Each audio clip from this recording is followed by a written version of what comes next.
আমাদের তৈরি হওয়া উচিত। আল্লাহ তাআলা তৌফিক দিন, আমিন। আর 2 নম্বর 20 রাকাত তারাবি জেনে রাখা উচিত। আসলে আমার কাছে খুব মনে হয় রাসূল সাল্লাল্লাহু তাআলা আলাইহি ওয়াসাল্লাম নিজে 4 দিন জামাতের সাথে তারাবি পড়েছিলেন, এরপরে আর পড়েন নাই। কারণ তিনি বলেছেন, আমি আশঙ্কা করি তোমরা এটাকে নিজের উপর ফরজ মনে করে নিতে পারো অথবা তোমাদের উপর অবধারিত হয়ে যেতে পারে। বিশ্বনবী সাল্লাল্লাহু আলাইহি ওয়াসাল্লামের আশঙ্কাটাই সত্য। তাই আমরা দেখতে পাই আজকে জানে না জানে, বুঝে না বুঝে সব লোক এই তারাবির লাখ রাকাত নিয়ে বিতর্ক করে। কয় রাকাত ঠিক মতো নামাজ পড়ে আল্লাহ ভালো জানে।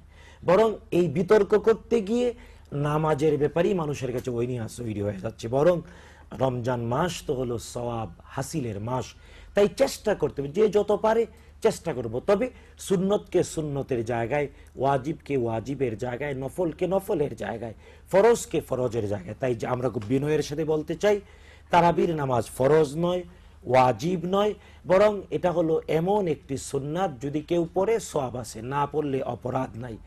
যদ্দূর পারে পড়বে, 4 রাকাত, 8 রাকাত, 10 রাকাত, 12 রাকাত, 20 রাকাত। মসজিদে নববীতে 36 রাকাত তো তারাবি হয়েছে। সুতরাং 20 রাকাত তারাবির পিছনে ফতোয়া না, বরং যদ্দূর পারা যায় পড়তে হবে। আর এক পারা করে যে পড়া হয়, এটা আমাদের বাংলাদেশে এখন এক পারা না, বাংলাদেশে 27 তারিখে যাতে খতম হয় এই জন্য প্রথম 6 দিন পড়া হয় 1.5 পারা, তারপরে এক পারা করে বাকি 27তম দিনে 30তম পারা। আমরা অনুরোধ করতে চাই এই নিয়মটা ভঙ্গ করা উচিত। আমরা বলতে চাই বরং 29 তারিখের রাতে যাতে 30 পারার তেলাওয়াত কমপ্লিট হয়, যেটা হারামাইন আর শরীফাইনে হয়, এমনটা চর্চা করার চেষ্টা করা উচিত।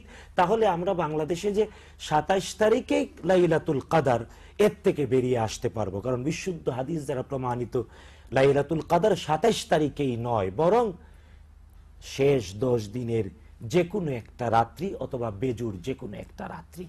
সুতরাং আল্লাহ তাআলা আমাদের সবাইকে বিষয়গুলো বুঝে আমল করার তৌফিক দিন, আমিন।